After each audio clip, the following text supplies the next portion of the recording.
Hey everyone, it's Mike and welcome to lesson number 7, Point of Control Setups Part 2. This is the second half of the 10 setups. This is setups number 6 through 10. Now before I begin, a brief disclaimer, this presentation is for educational and informational purposes only and should not be considered a solicitation to buy or sell a futures contract or make any other type of investment decision. Futures trading contains substantial risk and is not for every investor. An investor could potentially lose all or more than the initial investment. Risk capital is money that can be lost without jeopardizing one's financial security or lifestyle. Only risk capital is used for trading, and only those with sufficient risk capital should consider trading. Past performance is not necessarily indicative of future results. All right, so in this lesson, what I'll be talking about is point of control migration, which I've talked about before. Is a big point in point of control, no pun intended. Point of control pullbacks, point of control blocks, triple distribution, point of control, and point of control breakaway. Spoiler alert, the bottom three deal with point of control in second point of control and a third point of control in a bar. So point of control migration, I've talked about, in a market moving up, you should see point of control moving higher, migrating higher, higher, higher. Just as it going lower, it should be going lower, lower, lower. Now, what you want to see in point of control migration occurs over a series of bars moving in the same direction. All have higher point of control. Use a minimum of 3 bars in the same direction. Up bar, up bar, up bar. Each bar has a higher point of control than the previous bar. I mean, I don't want to say it's a 4-bar setup because the first bar should technically be a down bar. But really, that should be obvious. Basically, you're looking for higher point of controls. I mean, some people, one person I talked to that I've explained this to before says, he just uses 3 bars, down, then up, up. Okay.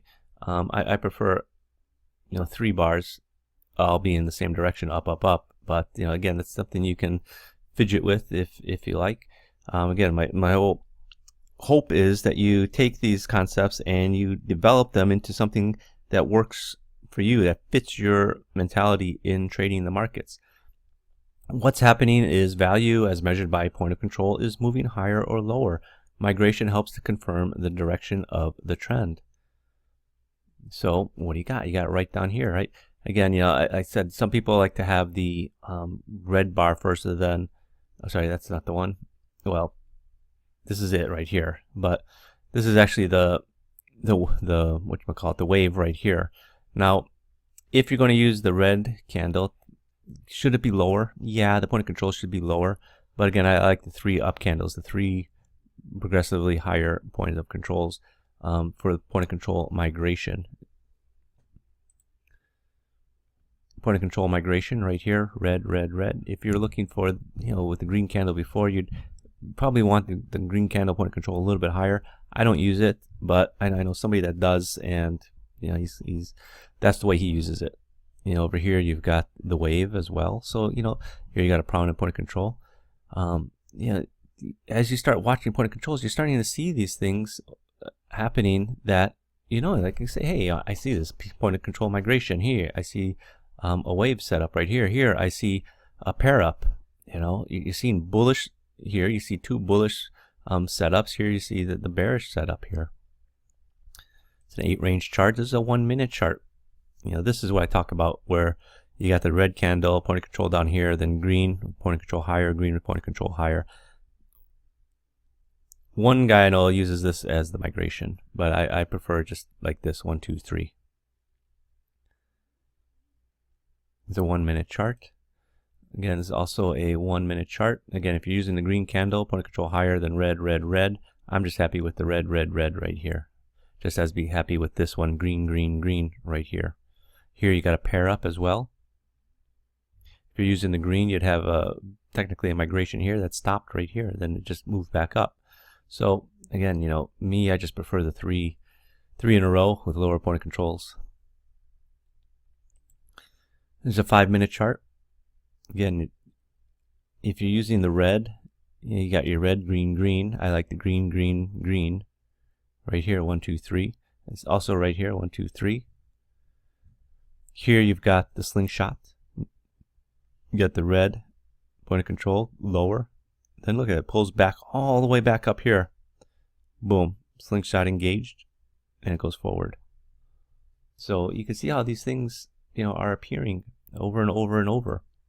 As we go through these setups, hopefully by now you should be able to see them a lot easier, quickly, and can pick it up that it's what's happening in the market. So setup number 7 is the point of control pullbacks. This actually has its roots in market profile. In an uptrending market, when the current bar opens above the previous bar's point of control, enter a bid at the previous bar's point of control with a stop just below the previous bar's low.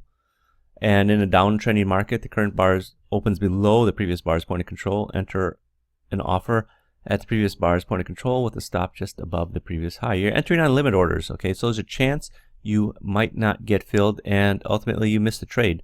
So, bear that in mind, all right? That you may miss out on a trade. And what do I mean?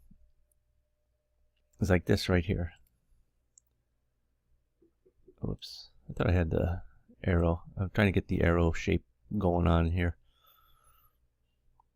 Right here. So we open up, trade back right at that point of control. You get down a tick through it, just as the same thing here. Here. But this is what it looks like. You pull back to the point of control. That's where your bid is, right? You put your bid in at the previous point of control. Sometimes you're not going to get filled, right? Like down here, you're not going to get filled. Here, you miss it by a tick. That's the chance you take entering on limit orders. Here you got a migration. You're starting going lower. You also got a wave going on as well. If you're trying to get that pullback, you get right up to that level, you just miss it, right? I mean, I don't think you would have sold it here. You'd probably be behind all the other offers, but you'd have just missed it. Just like here, you'd have missed it. But, if you're willing to risk, maybe you want to get in a tick before it. But again, anytime you're dealing with pullbacks, right, you got to be careful with your stop placements because it can keep pulling back, right? Sometimes, people think trading is exact, right? And when you're dealing with pullbacks, everyone wants it to be exact. Pull back right to your level. Oftentimes it pulls back 3-4 ticks through your level. So be careful with, with your stop. Like here, if you're trying to get in on this pullback, right, it pulls back up here and it just keeps going higher. Technically, you should have your stop, above that high. But again, people like to have tight stops. So this one, if you pull back right to that level, it pulls back, okay, then it makes that move a little lower. I'm not necessarily a big fan of this, but I want to include it in there because it's something that people use. Right? I know people that like to trade this stuff, and I've had the great fortune over the last several years to talk to a lot of different traders and get their opinions on things, and they teach me what works for them, what doesn't work for them, and some are like, don't share this with anybody, and people are like, yeah, share it with them, because it's not something you got to realize, like I was talking about before. If you get into a trade for whatever reason, you need other people to get into that same trade or be going in that same direction. So, I always crack up these people and say, okay, I'm going to teach you this method, but I don't want to teach you my method rather because, I don't want other people knowing it. Well, if there's no other participants there, if you think you've got some secret level to draw price lines, where the market's going to come back to, well, if nobody else knows those levels and is looking to participate at those levels, chances are it's not going to be very effective. So what I mean about pulling back here, right? This one pulls back by a few ticks, 3 ticks through. This one pulls back 3 ticks through, and it makes those moves lower. So be careful where you're placing your stops. Don't be like, oh, I gotta pull back right to that point of control, and I gotta have my stop 1 tick past it. Give it a little bit of leeway. That's what you deal with when you're dealing with pullbacks. Is sometimes they pull back a little bit past where you want it to stop at. Okay, like here.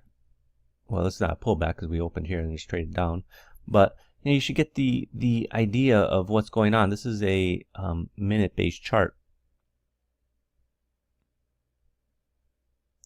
1 minute chart. So anytime you're trading with a pullback, right, it can just keep pulling back and and stop you out. Like this one here, if you're trying to get in up here, you're not going to get in, right? This is one, it failed, right? If you got your entry to get long in here, it pulls back, it just keeps pulling back, and next thing you know, you're screwed, right? You're short, or sorry, you're long, and you're getting stopped out. Try and read what's happening in the order flow. Oh my God, we're below that low. I shouldn't be in this this trade anymore.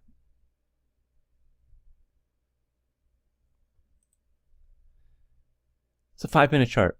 Okay, E-minis, 5-minute chart. Now, so the end of October this year has been quite volatile market. Market's been literally all over the places, and you just got to be careful.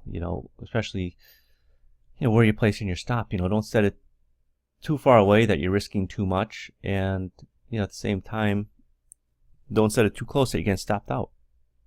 So you look for the pullback. Right here, you get a pullback. Here, you get a pullback beyond. Here, you get a pullback. Well, this one opens above, then trades down. But if you got a red candle, you should be looking for a pullback up. This is one right here, right? You got the red, and then you got the red. But then you open up down here. It looks like we're going lower. We open up below that point of control. We rally back up to it, and you just keep rallying. This is one that's going to stop you out. Personally, I prefer it more on range-based charts, but I want you just to see it on minute-based charts. Minute-based charts, it's a different animal trading minute-based charts, I think, than trading range-based charts. Point of control blocks. Now, this requires software that can show 2 or 3 point of controls, second and third level point of controls rather. And CRS Charts doesn't have it. I think there's an add-on for it somewhere. Someone was telling me. I haven't looked it up because I already have it on NinjaTrader. I mean, you get NinjaTrader for free, and it's there if you have order flow software. And it's going to occur when all 3 levels are grouped together at or near the bottom of an up bar for a buy, or at near the top for a sell. I talked about this one earlier in the earlier lesson on support and resistance, I think it was. And when a block occurs near the edge of a market, it indicates heavy participation at the edge, which is indicative of accumulation or distribution occurring. When a block appears in the middle of a bar, that is where it's supposed to appear, right? That's where the value in the bar is supposed to appear. Now, when dealing with 3 point of control levels in the bar, you need to widen out your bar duration. I mean, you can look at longer durations, 30 minutes, 15 minutes, 5 minutes, as well as 1 minute on markets that are volatile. But you need a range, right, for it to be effective. If you're trading a market that's got a very tight range, there's no point, in using it, because say if you're trading a 5-range bar and looking at 3 point of controls, half the bar is point of controls. If you're looking at a 4-range bar, 3 of the 5 price levels are going to be point of controls. It's pointless. So this is one that you can widen out your durations on. And what you're looking for is this, right? Point of control towards the bottom. This is stopping, supportive. I don't say stopping. It's more of supportive volume here. Supportive volume right up here. Supportive volume down here. This one, this is a small range bar. Half the bar is like point of control, so I'm not going to put too much into it. The rest, in the middle, it's kind of split here. This is another setup right here. But really, you're looking for those blocks. It's like a voting block, basically. Everyone votes the same way. It's the same thing here with point of control. Right here, in the middle, that's where you expect it. Right, but on a green bar, you're looking for it at the bottom, right here, supportive, right? It's coming in below the previous point of control, then the market rallies up. This one's right in the middle, but this is it right here. This is what you're looking for. Again, lots of times there's nothing to make heads or tails of here. This is what you're expecting to happen in the market. Sort of in the middle, volume is distributed, but then boom, that one instance of something, the market showing its hand to you, the market holding its cards, but then accidentally drops one of its cards out so you can see what's going on. Then you can catch that move up. That's the beauty of trading with order flow. Okay, what just happened there? Okay, here you go. Boom, I put the green arrows on this one. This is where you want it. Up here, kind of where you want it. Here's in the middle. That's where it's supposed to be. Here, it's kind of where you want it.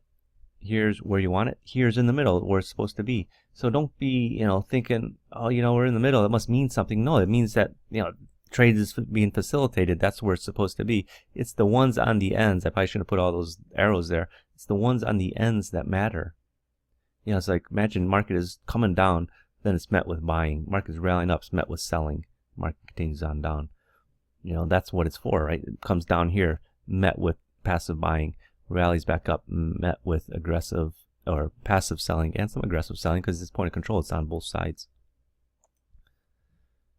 It's an 8 range chart right here, right down here, right off the low. Boom. And then it makes that nice move up, right up here. You know, up here, you got these two. This one, you know, it's in the second. You got 2 price levels. But then here, right up here at the top, that's what you want. That's what you want to see. Just as you saw it over here, the red candle with point of controls bunched up here at the top that sells off to point of controls bunched here at the bottom and rallies back up. Ideal, like this, right down here, right on the bottom, all 3 right on the bottom. Honestly, that's a bit rare, but it does happen. Those are like, hey, buy me, is what the market is screaming at you. But this is how it is most of the time. You know, it's appearing in the middle, then you get the ones here, the flashes of brilliance. Here, here, here, here. Boom. Notice how the market turns at each of these levels. A swing high, swing low. Intermediate high, and swing low here, but then, you know, you come back down, test that low, and then move right back up.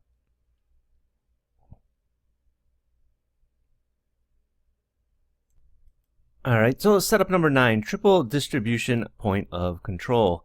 Now again, this is going to require software that can show the second and third point of control, and it occurs when the 3 levels of point of control are distributed throughout the bar. Keyword is distributed, right? It's not just like one is 1 price away from the other, which is another price away.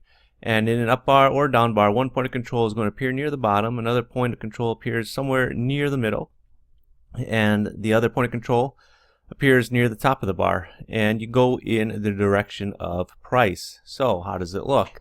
All right, so remember what I said, where it needs to be evenly distributed throughout the bar. This big green bar here, it's not really evenly distributed, even though there's a couple spaces, you know, a couple price levels in between. That's not evenly distributed.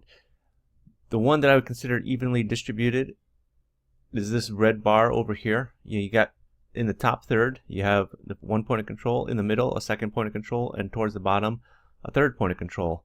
You know, this green bar, no, the 2 point of controls are sort of in the middle, and you got 1 towards the bottom. You know, you're going with the direction of the point of control here in this red bar, and you notice how it sells off nicely off of that. You know, again, you know, distribution, top third, middle, bottom third. Do you see that in any of these other bars? No, not really. This little bar right here, right around 7 o'clock, yeah, it's distributed just like as this red bar here. This is, you know, early morning before the U.S. market opens. You know, the S&Ps, you know, the volume really picks up during the day session. It's a 5-minute bar chart. You know, this is not indicative of really what's going on during the main session. You know, this is the block POC right up in here. And you got some blocks in the middle, which is where you expect to see them. Yeah, this one's interesting. This green candle here, you know, it's not a block. You know, you got a space in there, but this is a green candle. I don't like seeing it at the top. On red candles is where I want to see blocks at the top. If it was towards the bottom of the green candle, I'd put more weight into it, but it's at the top, which is not uncommon. But the distribution is this red candle right here, not this green candle. 2 point of controls are towards the middle of the candle. It's not what I like to see where I like to see it. All right, here, excuse me, this red candle here, you know, this is borderline, okay? Just as this red candle here, the 4th candle into it, is a distribution candle, right? You got it at the top, in the middle, and at the bottom. The previous candle, the 3rd candle from the left, I wouldn't consider that a distribution. Even though it's distributed, I'd prefer 1 point of control at the top third. You got 1 in the middle, 1 at the bottom, and 1 sort of, you know, in the bottom 3/4 of the bar. I want it more evenly distributed optically. You know, this one is borderline right here. This one at 905. This green candle, yeah, I would be inclined to say yes. I like either this point of control a little bit higher or this point of control in the middle a little bit closer to the center. It just sort of goes sideways, unfortunately. You know, but I would consider that a distribution candle, but definitely this red candle, the fourth one in from the left, is definitely a distribution candle.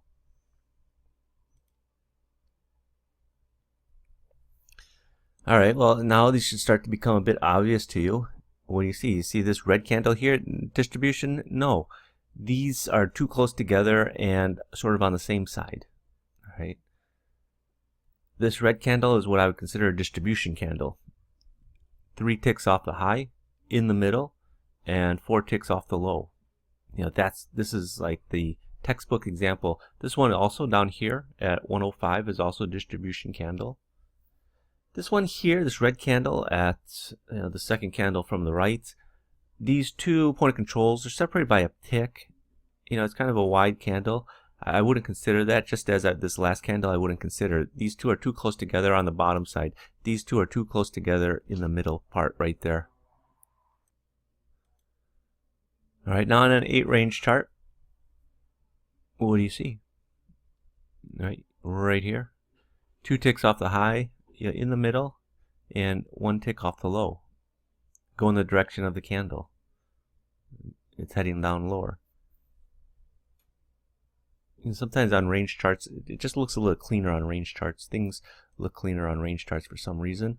Partly because you're dealing in a fixed range, and on minute-based charts, again, it could be wide, it could be short. So you're dealing with that on minute-based charts, and it's kind of hard to deal with sometimes, is because on the minute-based chart here, you got some bars that are very tight. Here you got this is what, 7 price levels, 8 price levels, whereas here you've got 25 price levels. So you're sort of up against it in that sense. Whereas on a range-based chart, it's fixed, right? The amount of price levels in the bar is fixed. All right. What do you see? That's the question asked. What do you see? This bar here at 1118, very fascinating. Point of control at the not at the bottom, but it's prominent point of control in the middle, point of control on the extreme. I like that. Just as I like this one here. This one is a bit close for comfort. This would be like classic if this middle point of control is 1 tick higher, because you'd have it 1 tick off the low, smack dab in the middle, 1 tick off the high. But like I said, you can only trade what the market gives you. Sometimes it doesn't give you that one. You just wish, oh God, I don't want you to not take a trade because the point of control just wasn't 1 tick away or something like that. Now compare these 2 this bar at 1119 against this bar at 1107. What's the difference? Everything, it just seems like 1 tick higher. If this point of control, these 2 point of controls in the middle and the bottom were just 1 tick lower, I think it would look a lot better. It would look more like this bar right here. Exactly, it would look just like it, actually, just about. But I find this one bullish. I find this one right here on the bottom very bullish as well.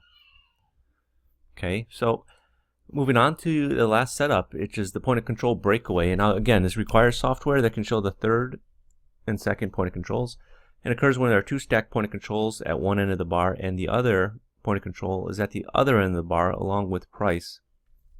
It's like a double distribution or triple distribution bar, but it's basically a double distribution. What's happening is value is forming at one side of the bar at the bottom of what will eventually be an up bar, or at the top of what will eventually be a down bar. Then value breaks away. It looks for a new value area in the bar. Okay, it's gone from either value forming at the top to value forming at the bottom for a market that's moving lower.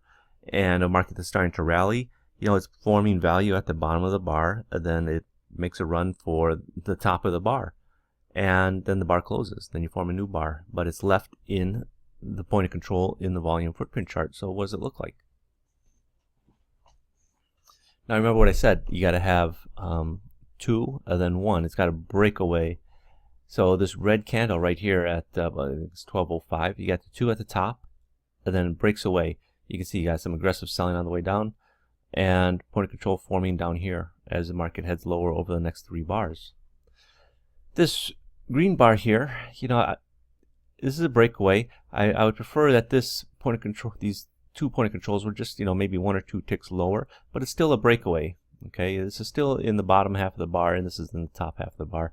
Ideally, you'd like it a little bit closer to the bottom of the bar, but like I said, you can only trade what the market gives you, and it's just not giving it to you there. But okay, maybe you don't take that trade and you just miss out on the next bar. It trades from 01 all the way up to 08. This is a 5-minute bar chart. But definitely this one you should have been able to see. This one's very clear. It's made the big break from the 2-point controls up near the top.